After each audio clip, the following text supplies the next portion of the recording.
ఇప్పుడు నేను మీకు ఫ్రూట్ సలాడ్ ఎలా చేయాలో ఈజీ మెథడ్లో చూపిస్తాను. ముందుగా నేను ఈ 1/2 లీటర్ పాలను స్టవ్ మీద ఒక బౌల్ పెట్టి ఈ పాలు పోసి వేడి చేస్తున్నాను. ఈ పాలలో నీళ్లు కలపకూడదు, పాలు చిక్కగా ఉండాలి. ఈ పాలు వేడయ్యేలోపు మనం ఈ పాలలో కలుపుకోవడానికి కస్టర్డ్ పౌడర్ మిక్స్ని ప్రిపేర్ చేసుకుందాం. ముందుగా ఒక చిన్న బౌల్ తీసుకొని 1/2 కప్పు పాలు తీసుకొని దాంట్లో చల్లగా ఉండాలి, పాలు వేడిగా ఉండకూడదు.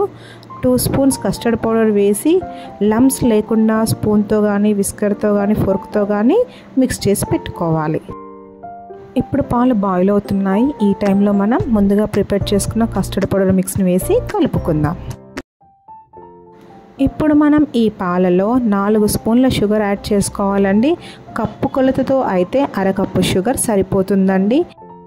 నేను 4 డ్రాప్స్ వెనిలా ఎసెన్స్ని యాడ్ చేస్తున్నాను. ఇది పూర్తిగా ఆప్షనల్ అండి. మీకు ఇంట్లో అవైలబుల్లో ఉండి వేసుకోవాలనుకుంటే వేసుకోండి, లేదంటే స్కిప్ చేయండి.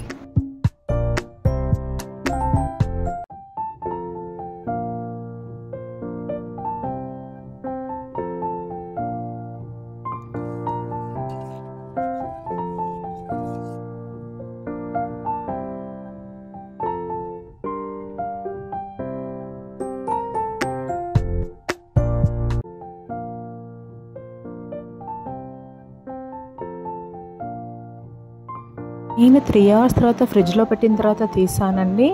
మనకి అది ఆవు పాలు తోడు వేస్తే అయినట్టుగా గడ్డగా అయినట్టు అనిపిస్తే దాన్ని జ్యూస్ జార్లో తీసుకొని ఒక్కసారి మిక్సీ పట్టాలండి. అలా పట్టిన తర్వాత మనం బౌల్లోకి ట్రాన్స్ఫర్ చేసుకొని డైరెక్ట్గా అదే బౌల్లో ఫ్రూట్స్ యాడ్ చేసుకొని సర్వ్ చేసుకోవచ్చు.